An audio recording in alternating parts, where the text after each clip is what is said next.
Open Space, Flex Office, les univers de travail évoluent, les organisations changent jusqu'à vouloir devenir cool. Il y a des tables de ping-pong, il y a des fauteuils confortables.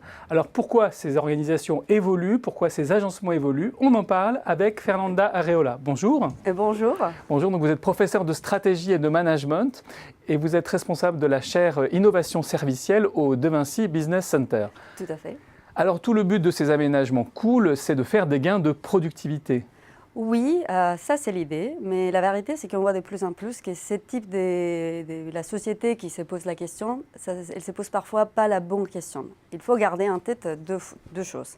La première, toute organisation est différente l'une de l'autre. Et la deuxième, c'est que le fait d'avoir un espace de coworking, est-ce que ça vraiment va booster la productivité, étant donné toute société est différente, les secteurs d'activité sont différents, les générations qui travaillent sont différentes et les besoins de chaque métier seront toujours différents. Donc la vraie question, c'est pas est-ce qu'il faut avoir une table de ping-pong, mais plutôt comment et à partir de quel angle d'attaque on peut garantir qu'on va avoir une belle ambiance qui va donner le bon environnement de travail. Puis alors comment est-ce qu'on peut mesurer que réellement cette belle ambiance, ce bel environnement de travail donne des gains de productivité? Bon, toujours j'ai fait appel à Francis Bacon, à Sir Francis Bacon, qui nous a démontré qu'il faut faire un exercice scientifique, une exploration et une étude. Donc quoi faire? Je dis toujours qu'il y a 4 étapes. La première étape, c'est l'état des lieux. On est où? On peut penser un petit peu à la pyramide de Maslow, où on a différentes échelles du bien-être. On commence à partir du bien-être personnel, la lumière, que l'espace soit confortable, la chaise, l'ergonomie, etc. Après, est-ce que l'espace favorise-t-il la communication et les échanges? Toujours très important dans un espace de travail. Et troisième, est-ce que l'employé se sent bien avec lui-même? J'ai donc toujours le petit exemple que si on va chez Google ou chez Facebook, leurs employés sont très invités, encouragés, invités des autres personnes leur faire visite. Pourquoi? Parce que ça c'est une expression d'être très confiant et de se sentir bien dans son espace de travail. Et la quatrième, c'est comment ces espaces de travail s'intègrent dans les stratégies. Vous avez fait appel à la performance. Oui, il faut trouver l'équilibre. On n'est pas dans une démarche de faire du bien-être du goody-goody, on est dans une démarche de booster la motivation, la marque employeur et surtout la performance de l'employé. Une fois qu'on a fait ça, on peut après aller tester, avoir des groupes de contrôle, des gens qui ne vont pas profiter de ces changements et des groupes avec lesquels on peut dire qu'est-ce qui se passe? Est-ce qu'on a boosté la performance? Oui, non, dans quels axes? Est-ce qu'il y a toujours des choses à changer? Oublions jamais que ce type d'exercice, c'est un exercice permanent, c'est un exercice dynamique et finalement, on peut aller chercher aussi des idées ailleurs. L'innovation, ce n'est pas de faire du copier-coller, c'est s'inspirer de ce qu'ils font les autres et l'adapter à notre environnement de travail. Par exemple, vous donnez comme exemple le télétravail, on en parle beaucoup, mais il y a plein de façons d'en faire. Vous vous dites que le télétravail, c'est parfois de travailler dans des espaces de coworking, par exemple. Oui, tout à fait. Il y a un cabinet d'architecture qui est assez innovant, qui s'appelle Génie de lieu.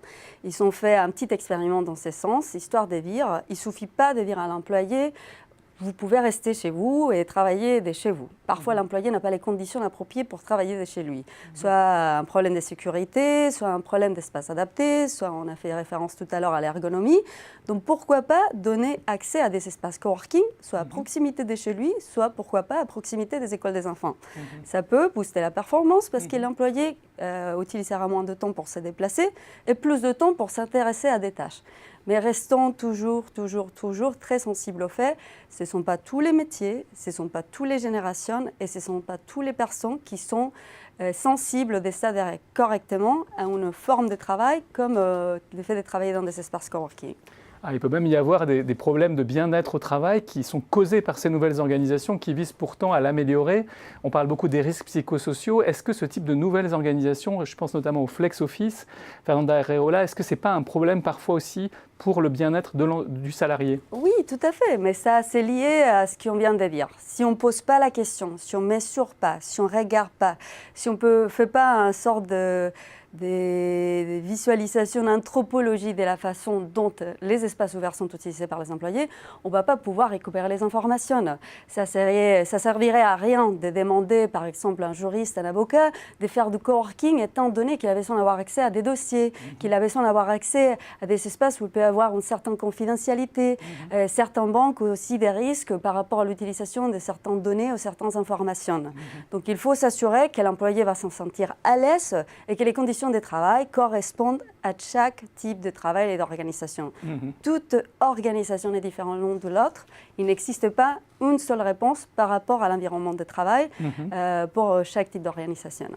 Donc tout dépend du métier, de l'âge, de la culture de l'entreprise. Fernanda Areola, merci pour votre éclairage. Ouais, merci beaucoup, c'était un plaisir.